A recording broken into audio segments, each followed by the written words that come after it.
Hey, good morning, good morning.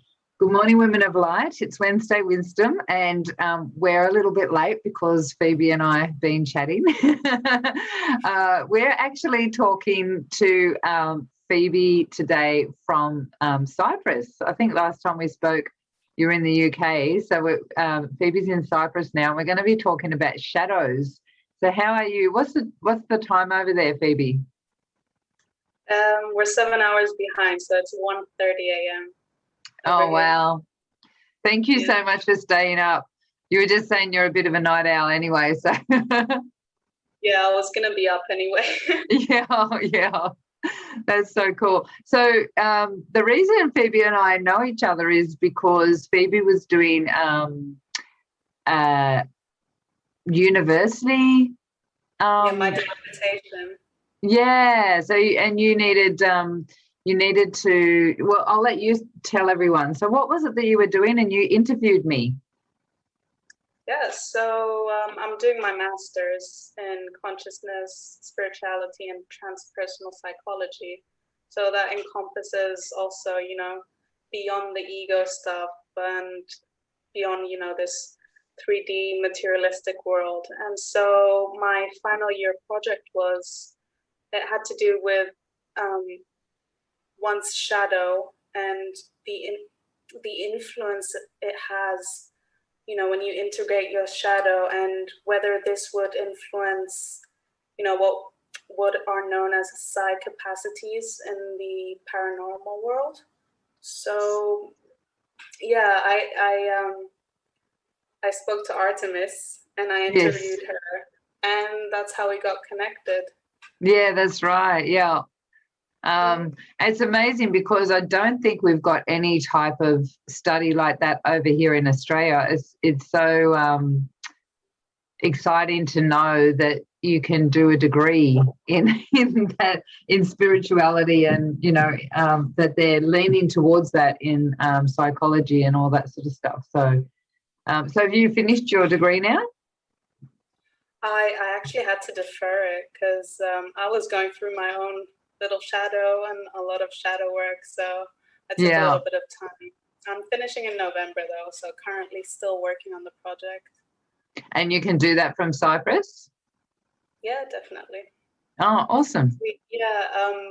The course is online anyway, and it's offered, we have students from all over the world, different cultural backgrounds, and we kind of like all pull in our different perspectives from all corners of the globe. It's pretty cool. Yeah, that's fantastic. So tell us a little bit about what you learnt in that, like from doing the research and interviewing people about the shadow, seeing where we're talking about the shadow. What is it that you first of all, can you give us your definition of what shadow is?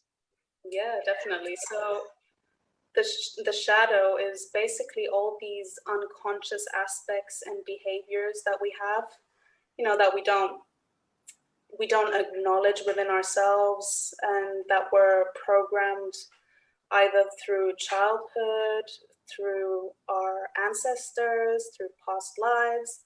And, they're just sitting below the level of the conscious mind. And even though they're unconscious, they have a great influence upon our lives. Like they influence our behavior and our reactions greatly. Mm-hmm. Yeah, absolutely. You can find yourself in patterns or, reacting to something in a certain way, or trying to get to a certain point in your life, and you're not sure what's pulling you back, but you can't seem to get there. And as you were saying, it doesn't always have to be this life. It can be generational history and, story narratives of family genetics. Exactly. And the thing is, it's not just, bad aspects that we can hide in our shadows. There's also good aspects. So, I think of the bad aspects, or the not so light aspects of ourselves, as kind of more limiting. But then again, you have the polar opposite, the lighter aspects, which are your potential. And so there's a lot of skills and gifts and light available in there. It's so true, isn't it? Because I have often reflected, not that often, but I have thought about, I'm very, very different to the rest of my family. I'm very, abnormal compared to very, there's no one else that is interested in spirituality, that's got, any sort of real hindsight or gift with intuition or anything like that. And yet I feel like I can see the line came, how it came through my mother's side and my father's side, and was just not accessed by them, like my parents. And so, I feel like there's this lineage of mystics, or people that were connected to higher source or whatever, and yet neither of my parents actually showed any signs of it. But I do feel it was in their line. So it's funny that you say that, because a lot of my ancestry as well, they've had spiritual experiences, but people seem to just push them away, because sometimes they can be really scary for some people, and you just don't want to deal with them, so they're no longer in your perception anymore. Yeah, absolutely. And so how many people did you interview? How many women? Was it just women or men? Both men and women. I had participants. Yeah. And what was it was it there anything that you discovered that you were surprised by, or was it all stuff that you were expecting? Honestly, yeah, it was it was stuff that I was expecting, but I also found this a great opportunity, with the COVID-19 pandemic and everything. Everyone, has been put under pressure, and they've been triggered so much, especially within, personal relationships. And it's like, we didn't have those distractions anymore. So stuff just kept floating up to the surface to be dealt with.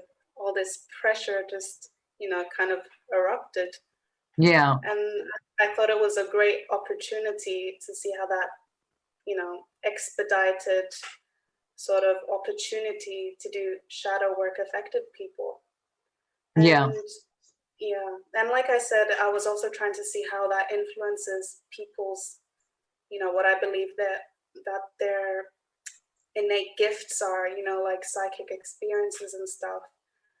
And people have been having more psychic experiences. Their intuition has been sharpened.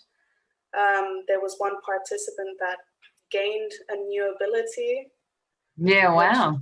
Pretty cool, yeah.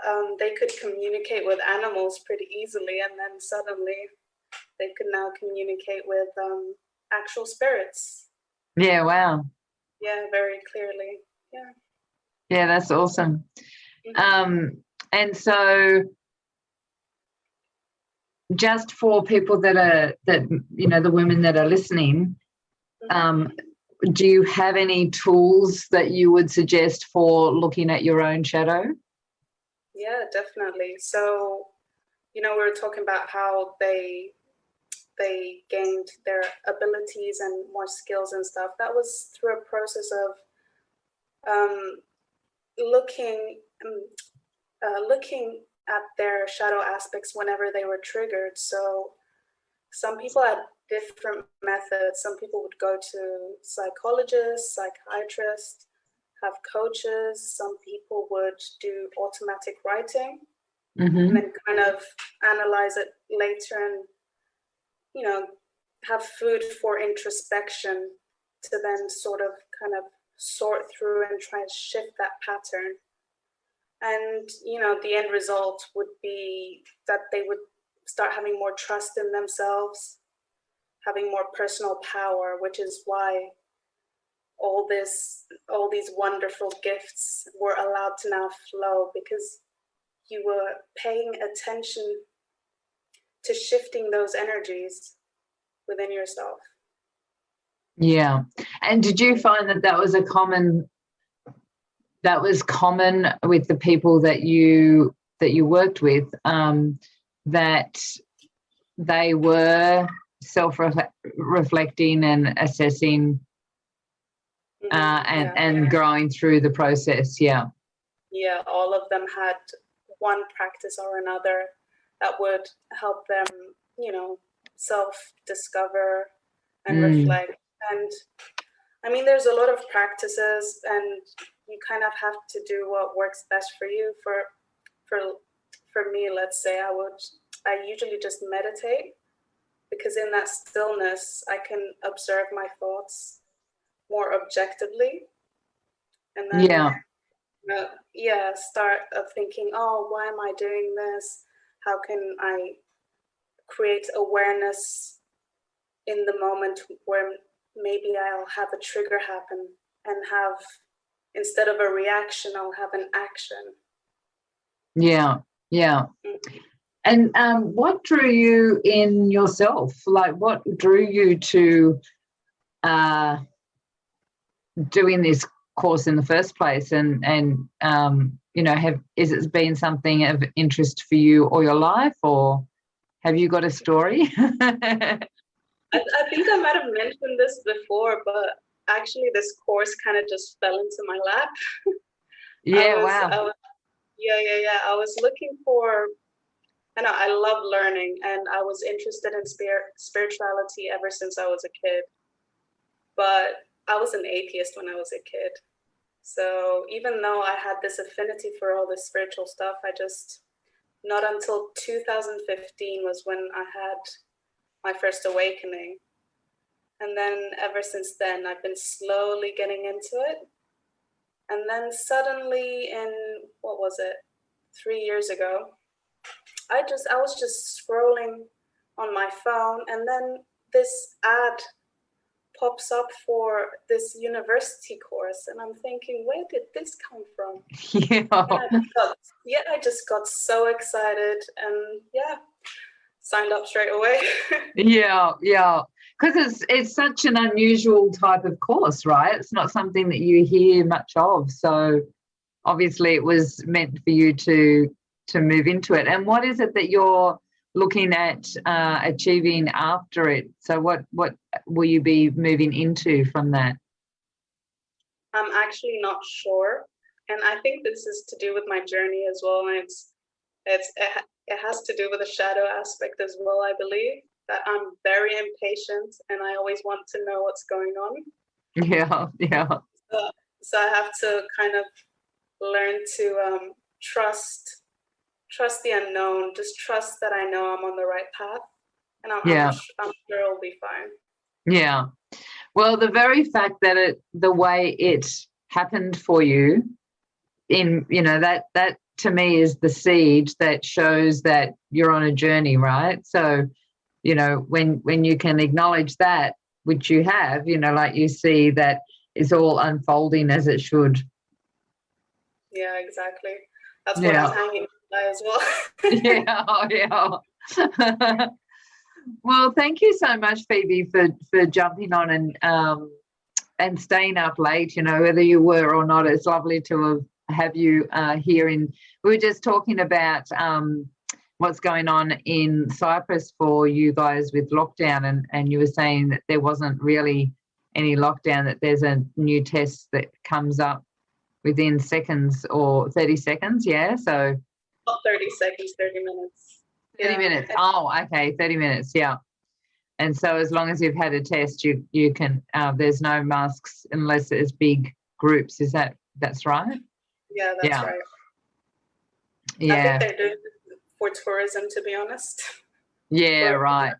We're mainly a touristy island. We need that revenue because of all that COVID lockdown.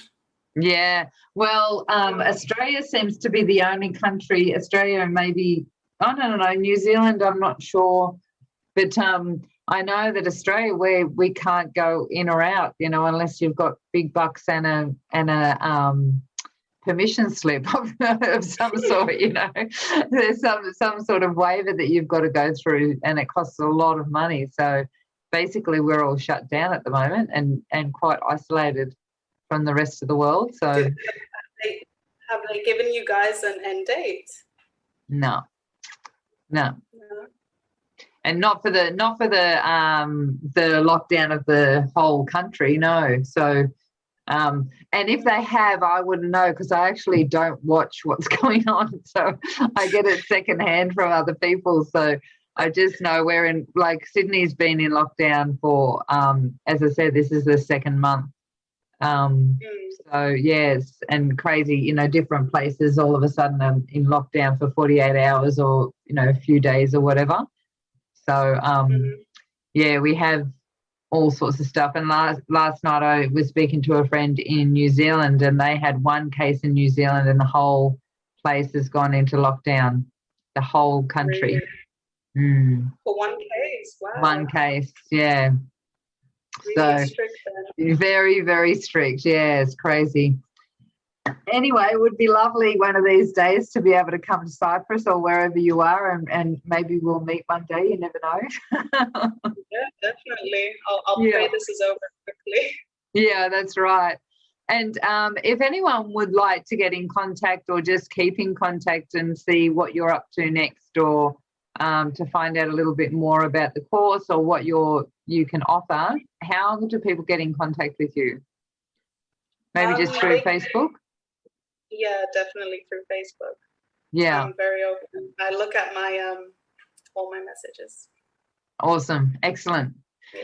Thank you so much, Phoebe, for joining us. Thank you for having me. It was lovely. Yeah, take care and enjoy your sleep when you go to sleep. Thank you. Have a lovely morning. Thank you. Thank you.